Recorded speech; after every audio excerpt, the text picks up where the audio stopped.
नमस्कार, स्वागत है आप सभी का टॉप अपडेट्स में। मैं हूं माधवी पांडे, आपके साथ रुक करेंगे खबरों का। बदायूं जिले के बिलसी थाना क्षेत्र में एक दुखद घटना सामने आई है।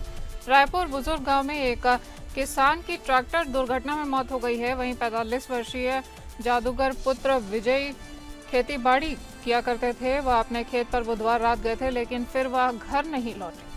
सुबह उनका गांव में ही पानी के गड्ढे में शव मिला। परिजनों ने देखा तो पानी के गड्ढे में मृत अवस्था में वो पड़े हुए मिले और वीरेंद्र मंगलवार को अपने खेत में बुआई कर रहे थे। इस दौरान ट्रैक्टर का पहिया 5 फीट गहरे गड्ढे में चला गया और ट्रैक्टर पलट गया और वीरेंद्र उसके नीचे दब गए।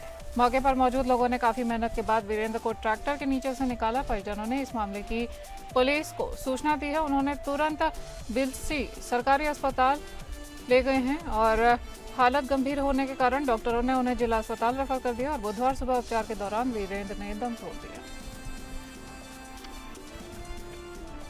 अमरोहा जिले के हसनपुर थाना क्षेत्र में शुक्रवार सुबह एक दर्दनाक सड़क हादसे ने पूरे इलाके को झकझोर दिया है। गजौला हसनपुर मार्ग पर स्थित मनौटा गांव के पास एक तेज रफ्तार स्कूल वैन की सामने से आ रही पिकअप गाड़ी से भिड़ंत हो गई, जिसमें एक छात्र की मौके पर ही मौत हो गई। हादसे में 15 छात्र और 3 महिला शिक्षिकाएं गंभीर रूप से घायल हो चुकी। हादसे के वक्त वैन बच्चों को स्कूल लेकर जा रही थी। टक्कर इतनी जोरदार थी कि वैन के पड़खच्चे उड़ गए और मौके पर अफरा तफरी का माहौल बन गया। राहगीरों और स्थानीय लोगों ने तुरंत राहत कार्य शुरू किया है। पुलिस को सूचना भी दी गई है और सूचना पर पहुंची पुलिस ने स्थानीय लोगों की मदद से वैन में फंसे बच्चों को काफी मशक्कत के बाद बाहर निकाला और हसनपुर सीएचसी पहुंचाया, जहां से घायलों को बेहतर इलाज के लिए अमरोहा हायर सेंटर रेफर कर दिया गया है। प्रत्यक्षदर्शियों के अनुसार स्कूल वैन तेज रफ्तार में थी और गलत दिशा में चल रही थी। ये सामने से आया हुआ मारुति वैन से बच्चों को ले जाया जा रहा था। उसी पर कहीं भी स्कूल का नाम भी नहीं लिखा हुआ था, जिससे स्कूल प्रबंधन की लापरवाही भी इस मामले में उजागर हो रही है। फिलहाल पुलिस ने मामला दर्ज कर जांच शुरू कर दी है।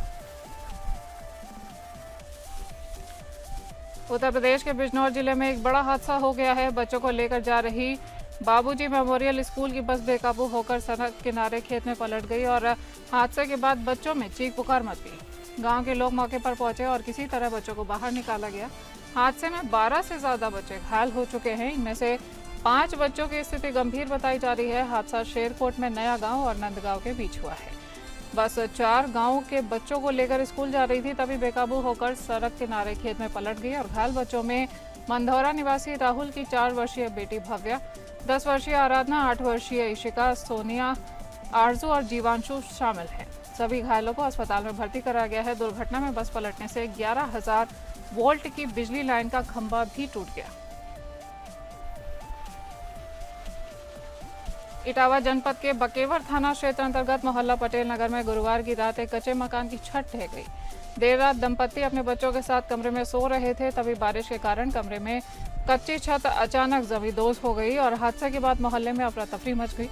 वहीं घायलों की चीख पुकार सुन मोहल्ले वासी घटनास्थल की तरफ दौड़ पड़े और मलबे में दबे थाना चकरनगर की कीर्ति वहानी निवासी प्रहलाद उम्र वर्ष तथा उनके 240 उम्र के बेटे गौरव और सौरभ घायल हो चुके हैं। वहीं प्रहलाद की पत्नी को भी मामूली चोटें आई हैं। स्थानीय निवासियों ने घायलों को एम्बुलेंस की मदद से अस्पताल भिजवाया है, जहां से जिला अस्पताल रेफर कर दिया गया है। जिला अस्पताल में घायलों का उपचार अभी जारी है। जनपद जौनपुर में अपराधियों के विरुद्ध चलाए जा रहे क्रैकडाउन अभियान के तहत थाना खोटाहन पुलिस को एक बड़ी सफलता हासिल हुई है। पुलिस और 25,000 रुपए की इनामी शातिर गो तस्कर कलीम के बीच मुठभेड़ हुई है, जिसमें आरोपी के पैर में गोली लगने से वो घायल हो गया है। मौके से चोरी की बाइक, एक अवैध तमंचा, कारतूस और 700 रुपए नकद बरामद किए गए हैं। पुलिस अधीक्षक जौनपुर के निर्देशन में अपर पुलिस अधीक्षक नगर और क्षेत्राधिकारी शाहगंज के पर्यवेक्षण में प्रभारी निरीक्षक खुटहन श्री जयप्रकाश यादव व टीम द्वारा 17 जुलाई को करीब रात 10:15 बजे बड़नपुर भट्टा के पास मुठभेड़ की गई थी और इस दौरान ग्राम रानीमऊ थाना खेता सराय और निवासी कलीमपुर अब्दुल सलाम पुलिस फायरिंग में घायल हो गया, जिसे तत्काल सीएचसी कोटहन से जिला अस्पताल रेफर किया गया है।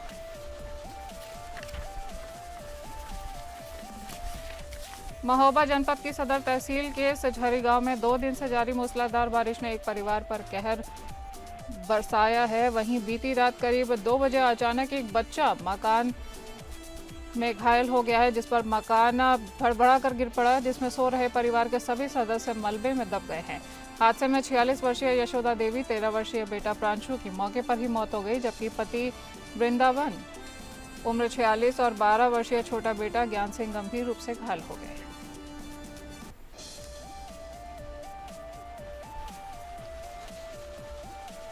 युवती और किशोर गांव के अन्य युवकों और युवतियों के साथ मजदूरी पर खेत में धान की रोपाई करने गए थे। गर्मी लगने पर तीनों झील में नहाने के लिए चले गए और वो डूबने भी लग गए। अन्य युवक और युवतियों ने शोर मचाया तो आस पड़ोस के खेतों में काम कर रहे लोग आ गए और तीनों को बाहर निकाला गया, लेकिन तब तक उनकी मौत हो चुकी थी।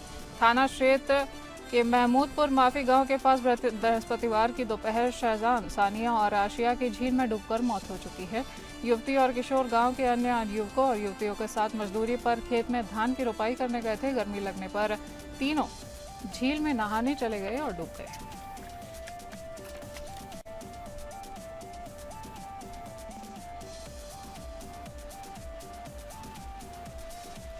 प्रयागराज के प्रसिद्ध बड़े हनुमान मंदिर में एक बार फिर मां गंगा और यमुना का पवित्र जल गर्भगृह तक पहुंच चुका है। दोपहर बाद जलस्तर बढ़ने के चलते मंदिर के भीतर विशेष रूप से गर्भगृह में दोनों नदियों का जल प्रवेश कर गया। धार्मिक मान्यताओं के अनुसार हर साल बाढ़ के दौरान मां गंगा और यमुना बड़े हनुमान जी का अभिषेक करने स्वयं मंदिर में आती हैं। इस अत्यंत शुभ अवसर और दिव्य संकेत माना जाता है। देश के कई हिस्से इस समय बाढ़ की परेशानी से जूझ रहे हैं। लोग बाढ़ के चलते नदियों का जल कम होने की प्रार्थना करते हैं, लेकिन संगम नगरी प्रयागराज में बाढ़ आने से लोग इंतजार करते हैं। इसकी वजह भी कम रोचक नहीं है। प्रयागराज में गंगा और यमुना नदियां जैसे जैसे खतरे निशान की तरफ बढ़ती है, लोगों के अंदर एक उत्साह देखने को मिलता है। बाढ़ के आने से पूजा पाठ का सिलसिला और भी तेज देखा जा रहा है।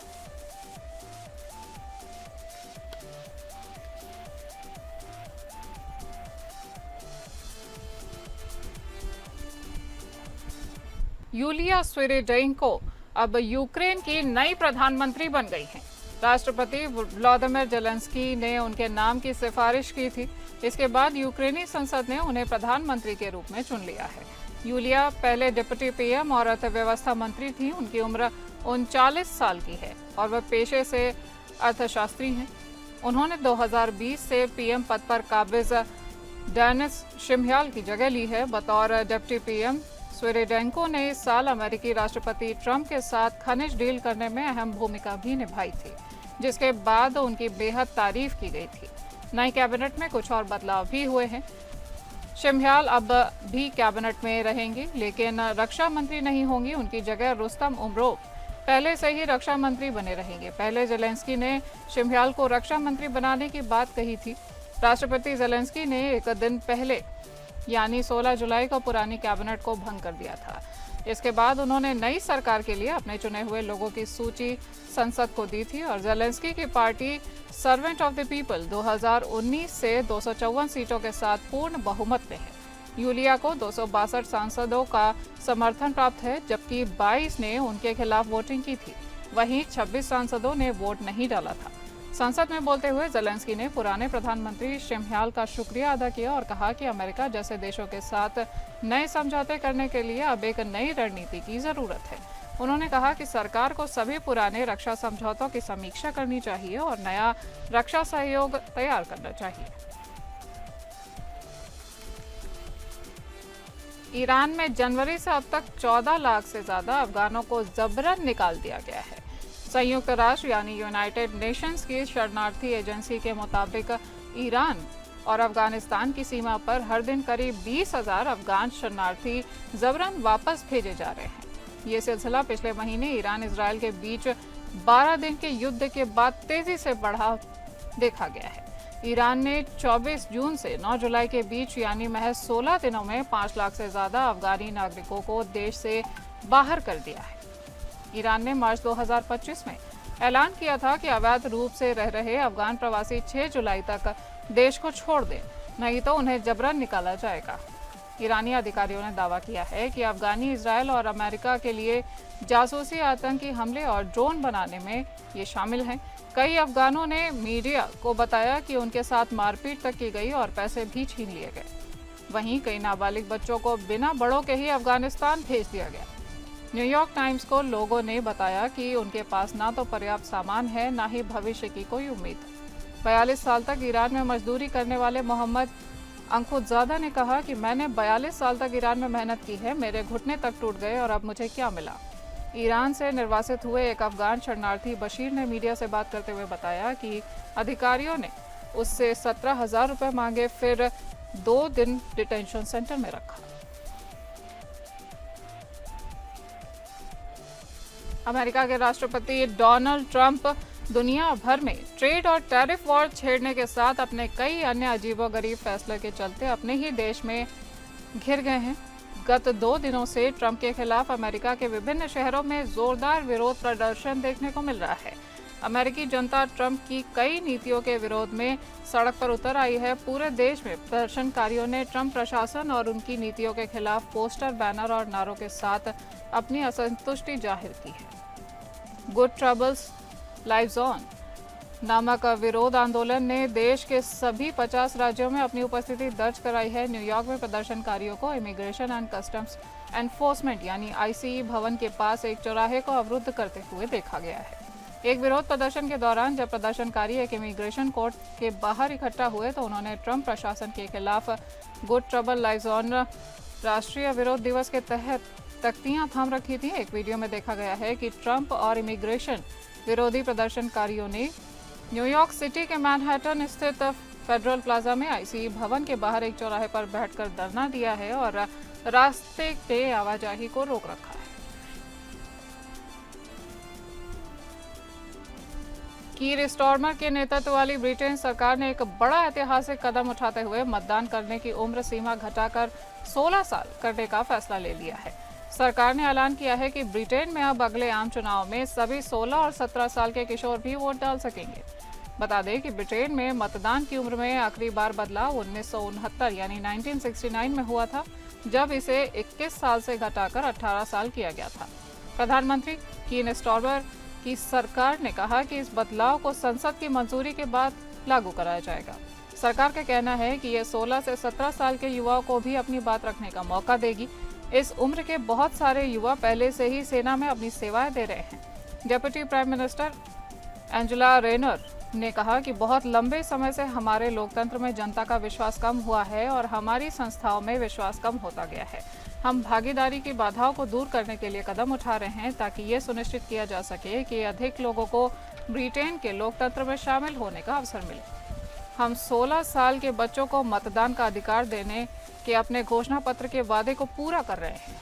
उन्होंने कहा कि हम आयु सीमा से जुड़े बदलाव लागू कर युवाओं को मुख्य राजनीतिक धारा से जोड़ने का बड़ा मौका दे रहे हैं और एक बड़े बदलाव के तहत मतदाता पहचान पत्र में ब्रिटिश सरकार की ओर से जारी बैंक कार्ड और मौजूदा डिजिटल पहचान पत्र जैसे ड्राइविंग लाइसेंस और वेटरन कार्ड को भी शामिल किया जाएगा। इससे ज़्यादा से ज़्यादा लोग अपने लोकतांत्रिक अधिकार का इस्तेमाल कर सकेंगे।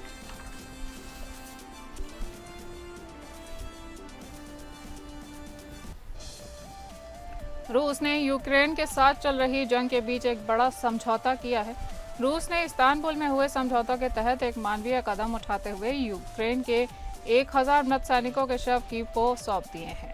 यह जानकारी रूसी वार्ताकार व्लादिमीर मेडेंस्की ने बुधवार को दी है। रूसी मीडिया आरटी के अनुसार इस अदला बदली के तहत यूक्रेन ने रूस को उसके 19 मृत सैनिकों के शव लौटाए हैं। रूस और यूक्रेन के बीच ये समझौता मानवता को शीर्ष पर रखते हुए किया गया है।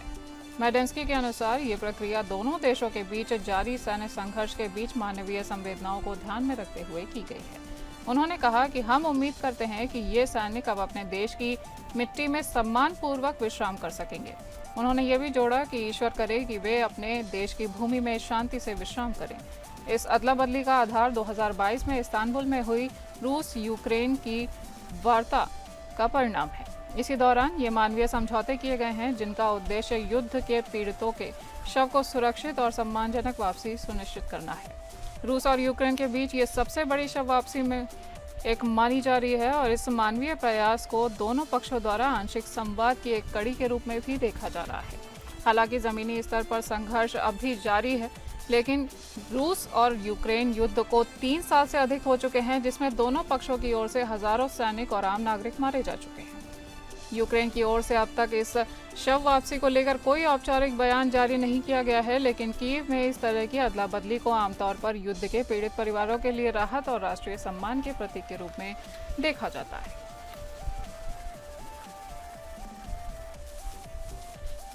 चीन की दादागिरी सिर्फ दक्षिण चीन सागर तक ही सीमित नहीं है, बल्कि वह जापान के दक्षिण पश्चिम तट से लेकर प्रशांत महासागर तक अपनी सैन्य गतिविधियां लगातार बढ़ाता हुआ दिख रहा है।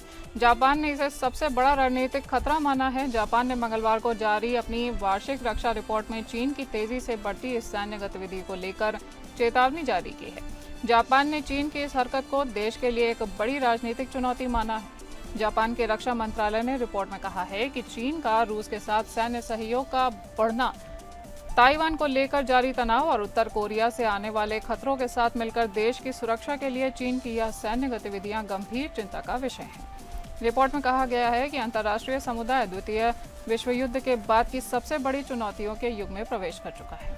यह भी उल्लेख किया है कि अमेरिका चीन प्रतिद्वंदिता के बढ़ते तनाव से वैश्विक शक्ति संतुलन में एक बड़ा बदलाव आ रहा है।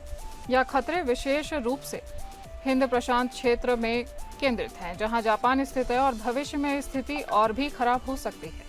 चीन के विदेश मंत्रालय के प्रवक्ता लिन जियान ने जापान के इस दावे की आलोचना करते हुए कहा कि ये रिपोर्ट चीन के प्रति गलत धारणा अपनाती है और उसके आंतरिक मामलों में अनुचित हस्तक्षेप भी करती है। ये भी कहा गया है कि रिपोर्ट तथाकथित चीनी खतरे को बढ़ाकर पेश करती है। लिन जियान ने कहा कि बीजिंग ने इस मुद्दे पर जापान के सामने विरोध दर्ज कराया है और चीन की सैन्य गतिविधियों को वैध और तार्किक बताया है। लिन ने जापान से अपील की है कि वह अपने युद्धकालीन इतिहास से सबक लें और क्षेत्रीय तनाव को भड़काने व सैन्य विकास को सही ठहराने के लिए चीन से जुड़े मुद्दों को बहाना बनाना बंद कर दें।